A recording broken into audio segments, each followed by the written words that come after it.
प्यारे बच्चों, आपका अपना चैनल कैरियर इम्पैक्ट रांची में आपका वेलकम है। जहां हम लोग पिछले कुछ दिनों से जेएसएससी सचिवालय 2023 के लिए एक सीरीज चला रखे हैं। ये सीरीज मैथ और रीजनिंग से रिलेटेड है, जो मैथ के 20 क्वेश्चंस और रीजनिंग के 20 क्वेश्चंस के लिए है, जो टोटल आपको 120 नंबर दिलाएगा। और अब तक के हमने मैथ्स के कई वीडियो और रीजनिंग के एक वीडियो अपलोड कर चुके हैं यूट्यूब में। आज हम मैथ पे कुछ क्वेश्चंस जो इंपॉर्टेंट है आपके जेएसएससी सचिवालय के लिए, जो अपकमिंग एग्जाम्स है उसके लिए हम बार बार बोल रहे हैं कि हमारा जो क्वेश्चंस है सिलेक्शंस वो स्पेशली जेएसएससी सचिवालय 2023 के लिए है। हम उस पर ही फोकस किए हुए हैं, बाकी हमारा और दूसरे एग्जाम के ऊपर नहीं है। ना ही हम बैंकिंग से रिलेटेड कोई क्वेश्चंस कोई कर रहे हैं, ना ही एमबीए, ना ही एसएससी, या ना ही हम दूसरे एग्जाम्स के लिए सिर्फ जो हमारा वीडियो अपलोड कर रहे हैं या आपको जो क्वेश्चन का सिलेक्शन दे रहे हैं वो इंपॉर्टेंट क्वेश्चंस है जेएसएससी सचिवालय के लिए, जो 2023 में होना है। और सब कुछ ठीक रहा तो उम्मीद है कि 21 जनवरी से जेएसएससी सचिवालय का एग्जाम हो जाएगा। 21, 22 और 28, 29 तारीख को जो नोटिस आया है। अब देखिए, इससे रिलेटेड जो सवाल है वो आपके बोर्ड पर है और अलग अलग क्वेश्चंस का हमने पैटर्न दे रखे हैं। अगर आप गेस क्वेश्चंस पूछते हैं तो यही गेस क्वेश्चंस है। हम बार बार आपको यकीन दिला रहे हैं कि अब इस तरह के प्रश्न को अगर आप बनाते हैं और रेगुलर प्रैक्टिस करते हैं तो 120 में से 120 नंबर आ जाएगा। अगर किस्मत खराब रहा तो कोई एक आध क्वेश्चन छूटे, नहीं तो 120 में 120 नंबर आप उठा लेंगे। और आज का जो वीडियो है मैथ्स का, वो देखिए बोर्ड पर लिखी हुई है। इसको 1 बाय 1 हम लोग सॉल्व करेंगे। जैसे पहला क्वेश्चन पढ़ते हैं और देखते हैं कि पहला क्वेश्चन कैसे बनेगा। हम हर एक क्वेश्चन को आपको बोर्ड पे लिख भी रहे हैं और साथ साथ उसका शॉर्टकट ट्रिक भी बता रहे हैं। पहला सवाल है, प्रथम 20 विषम प्राकृतिक संख्याओं का योग ज्ञात करें। Find the sum of the first 20 odd natural number. 20 विषम प्रकृति संख्याओं का योग ज्ञात करने बोलता है। तो विषम संख्या क्या होता है पहले वो समझो। विषम संख्या होता है 1, 3, 5, 7 और इस तरह से जो संख्याएं होती है ये कहलाता है विषम संख्या। इंग्लिश में कहते हैं ऑड नंबर। तो बोलता है 20 तक के प्रथम 20, कितना बोल रहा है, प्रथम 20 विषम प्राकृतिक संख्याओं का योग ज्ञात करें। Find the sum of the first 20 odd natural number. तो 20 प्राकृतिक विषम संख्याओं का योग का ट्रिक क्या होगा। 20 बोलता है तो आप क्विक क्या करोगे, 20 का स्क्वायर कर दो, बस हो गया।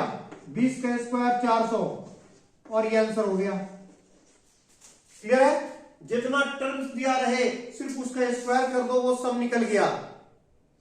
किस में लगेगा, विषम संख्या में, क्योंकि ये जो नंबर दे रखा है ये किस में है, विषम संख्या है। विषम संख्या का मतलब होता है ऑड नंबर। तो ऑड नंबर का जितने नंबर ऑफ टर्म्स दे रखा है उसका स्क्वायर कर दो, then you get the answer. Is it clear. चलिए नेक्स्ट, सेकंड क्वेश्चन नंबर 2। एक समबाहु त्रिभुज की ऊंचाई √6 सेंटीमीटर है, इसका क्षेत्रफल कितना होगा। एक समबाहु त्रिभुज है। क्वेश्चन नंबर 2 देखिए, समबाहु त्रिभुज।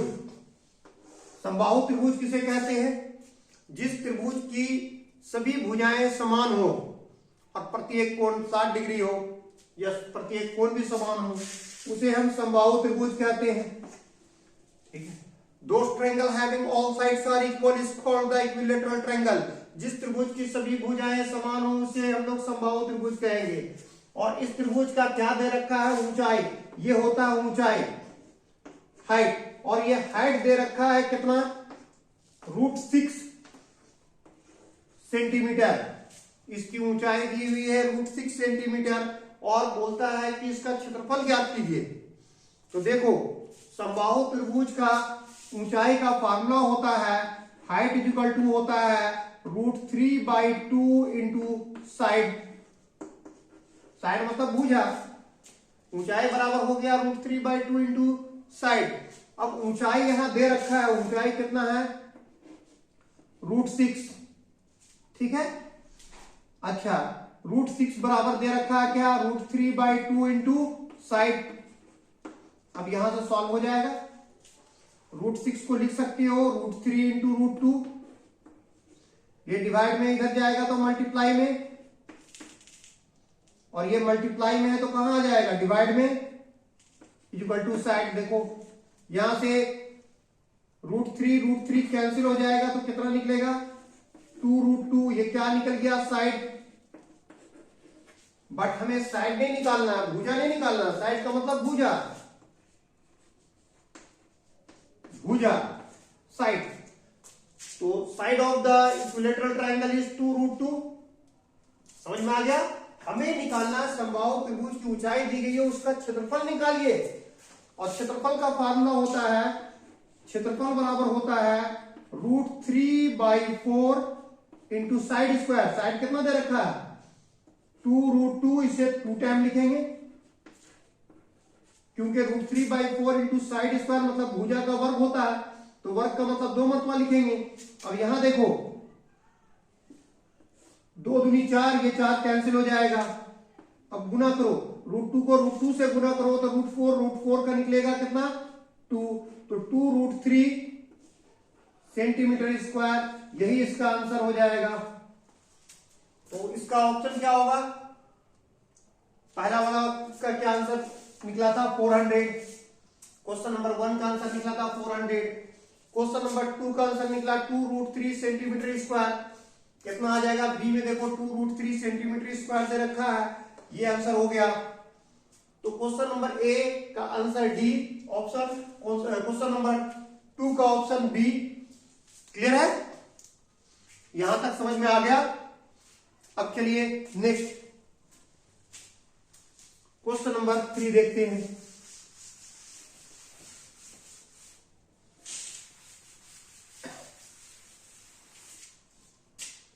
क्वेश्चन नंबर 3 देखो, 5000 रुपए पर बोलता है 5000 रुपए पर 10% वार्षिक दर से 3 वर्ष के चक्रवृद्धि ब्याज तथा साधारण ब्याज का अंतर कितना होगा। 5000 रुपए पर 10% प्रति वर्ष की दर से चक्रवृद्धि ब्याज तथा साधारण ब्याज का अंतर क्या होगा।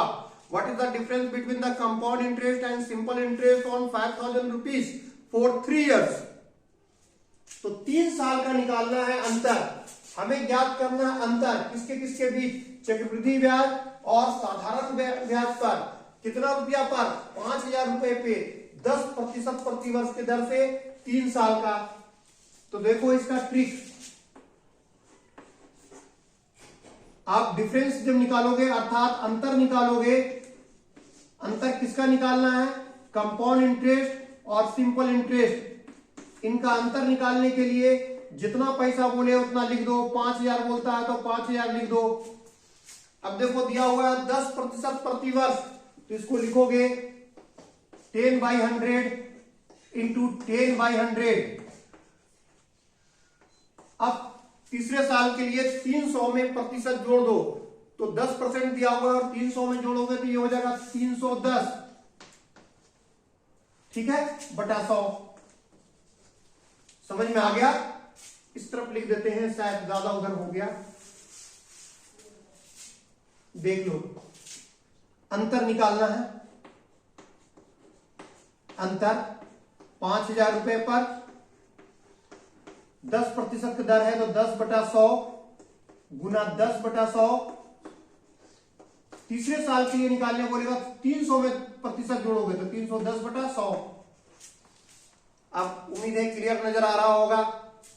तो यहां देखो और यही करना, अगर 5000 की जगह 15000 दे दो तो 15000 लिख देना, 10% की जगह 7% दे दो 7/10 7/10 और ये हो जाएगा 360/100 ऐसे। अब यहां देखो 1 2 3 0, नीचे से 1 2 3 0 कैंसिल, फिर यहां से 1 2 3 0, ये भी 1 2 3 0 कैंसिल हो गया। गुना करो, 5 को 1 से गुना करोगे तो 5 5 किया 15, मतलब निकलेगा कितना आंसर, 155 रुपया। आप देखो आपका आंसर कौन सा होगा, 145, 150, 155, ऑप्शन नंबर सी। तो तीसरा प्रश्न का आंसर होगा, उत्तर होगा ऑप्शन सी, 155 रुपया। तो ये अंतर निकल गया 5,000 रुपए पे 10% प्रति वर्ष की दर से 3 साल का अंतर निकल गया 155 रुपया। The difference between the compound interest and simple interest on 5,000 rupees at the rate of 10% per annum for 3 year is equal to 155 rupees। चलिए हम अगला सवाल पे चलते हैं। क्वेश्चन नंबर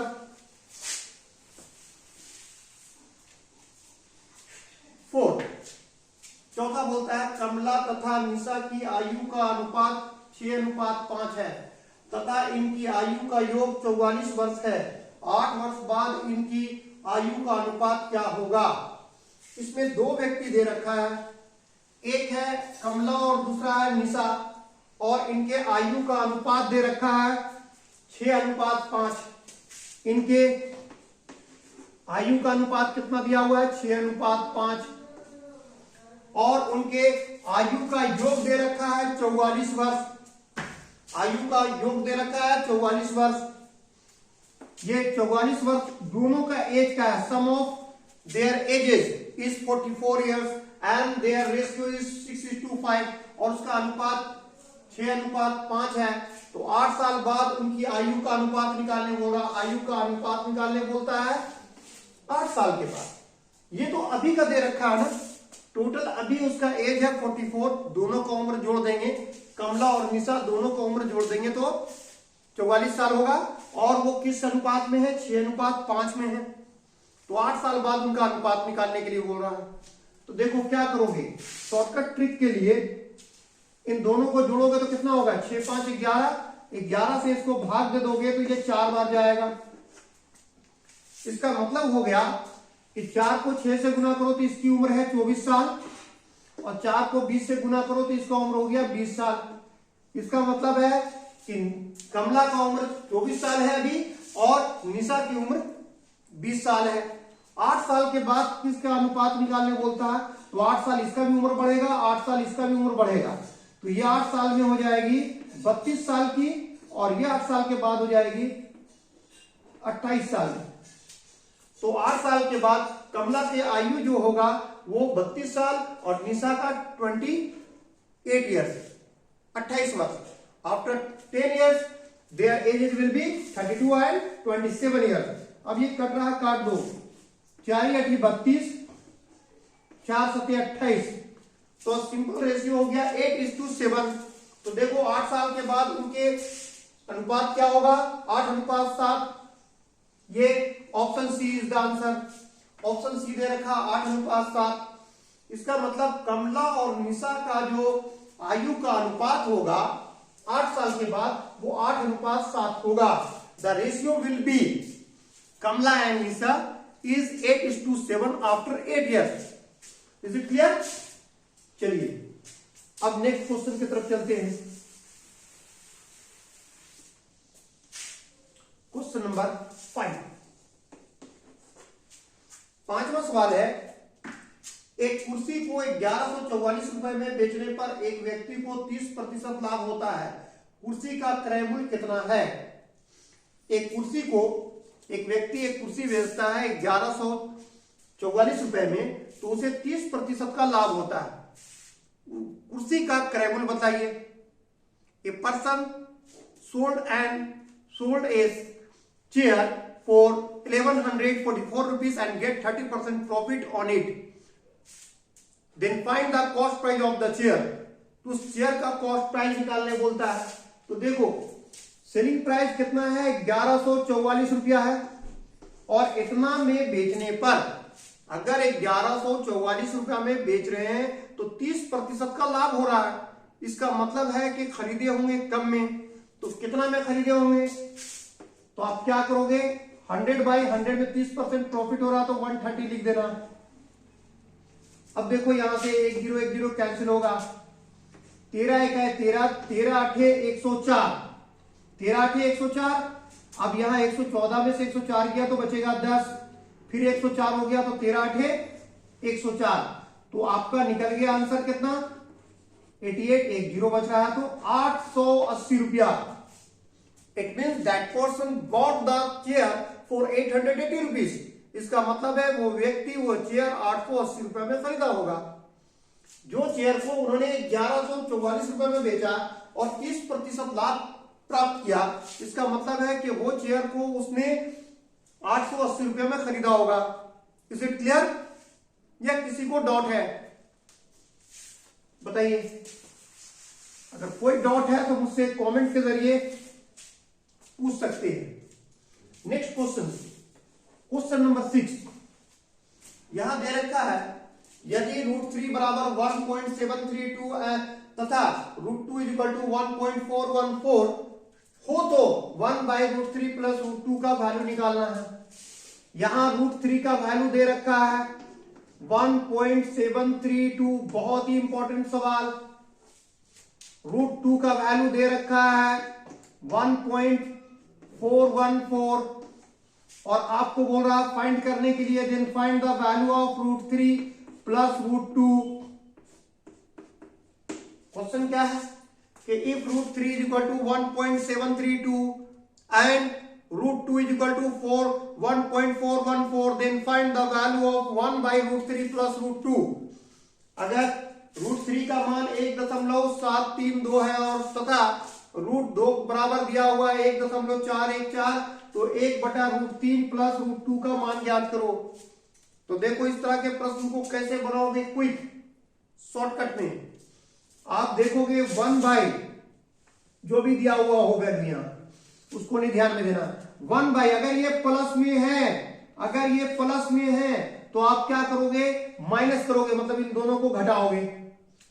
अगर ये प्लस में तो इन दोनों को क्या करोगे, घटाओगे। घटाओ, ये बड़ा है ना, बगल से एक लोगे 12, 12 में से 4 गया 8, यहां बचेगा 2, 2 में से 1 गया 1, 7 में से 4 गया 3, पॉइंट अपनी जगह, और ये तो हो जाएगा 0, 1 में से 1 गया 0। हम क्या किए, यहां से सब्ट्रैक्ट किए। माइनस क्यों किए, अगर प्लस रहेगा तो माइनस करोगे, और अगर इनकेस यहां माइनस होता तो इन दोनों को जोड़ देते। अब देखो इन दोनों के बीच में अंतर कितना है, 3 और 2 के बीच में 1 का अंतर है। अगर 1 से भाग दोगे तब भी आंसर आएगा 0.318। That's all, this is your required answer. ये आपका उत्तर हो गया 0.318। अब देखो 0.318 ऑप्शन नंबर सी, ये ऑप्शन नंबर सी जो होगा वही आपका उत्तर होगा। समझ में आ गया। तो देखते हैं कि जेएसएससी सचिवालय का जो प्रश्न आएगा उसका स्टैंडर्ड आप देख रहे हैं, और इस सवाल को, इस तरह के प्रश्न जो आप में भ्रम पैदा हो जाता है कि बहुत टफ होता है, मैथ से डर लगता है आपको, मैथ के क्वेश्चंस कॉम्प्लिकेटेड होता है और बनता नहीं है, वो सारे क्वेश्चंस बनेंगे। आपकी कॉन्सेप्ट क्लियर होनी चाहिए। अगर कॉन्सेप्ट क्लियर है तो उसे आप बहुत ही आसानी से बना सकते हैं, और इस तरह के प्रश्नों को हम बना के दिखलाएं कि देखो बनता कैसे है। अब ये आपकी ड्यूटी है कि इस प्रकार के जितने प्रश्न हैं उसे आप कंटिन्यू बनाएं। वीडियो को आप बार बार देखें, रेगुलर इंटरवल पे आप वीडियो देखते रहें और बनाते रहें। अगर वीडियो आप कंटिन्यू नहीं देखेंगे तो आने वाला वक्त में बहुत सारे आपके वीडियोज हो जाएंगे, और इस तरह से वीडियो ज्यादा होने से पीछे वाला कहीं आप भूल ना जाएं। इसलिए आपको स्टैंडर्ड पता चलेगा क्वेश्चंस का, उसका लेवल पता चलेगा, किस पैटर्न में क्वेश्चन पूछ रहा है और कैसे बनाएं, ये सारी बातें आपको वीडियो से ही पता चलेगा। तो ये वीडियो आप देखें, उम्मीद है कि समझ में आ गया होगा, और इसके बाद भी किसी प्रकार का कोई डाउट हो, अगर मन में डाउट होता है तो कमेंट के जरिए आप मुझसे पूछ सकते हैं, नहीं तो मेरा व्हाट्सएप नंबर देखिए दे रखे हैं, व्हाट्सएप के जरिए आप पूछ सकते हैं मुझसे कि इस सवाल में हमको दिक्कत हुआ या आपने ये बताए तो यहां समझ में नहीं आया, तो आगे भी हम किसी तरह की कोई डॉट्स होगा तो हम कोशिश करेंगे कोई वक्त निकाल करके उन तमाम डॉट्स को आपको हम बताएं। क्लियर है? उम्मीद है कि समझ में आ गया होगा। अगर समझ में आ गया है तो वीडियो को लाइक तो करें ही, और साथ साथ अपने दोस्तों को शेयर भी करें, ताकि आपके दोस्त भी इस तरह के वीडियो देख करके फायदा उठा सके। हर स्टूडेंट के पास इतना पैसा नहीं है कि वो कोचिंग ज्वाइन कर सकता है, वो टेस्ट सीरीज ज्वाइन कर सकता है या डिफरेंट बुक को परचेज कर सकता है। इसलिए उन तमाम स्टूडेंट जो भी जेएसएससी सचिवालय के लिए तैयारी कर रहे हैं या फॉर्म भरे हैं, उनकी भी ख्वाहिश है कि हम भी एग्जाम क्रैक करें, उनकी भी आप सपोर्ट करें। ठीक है, ओके, थैंक यू।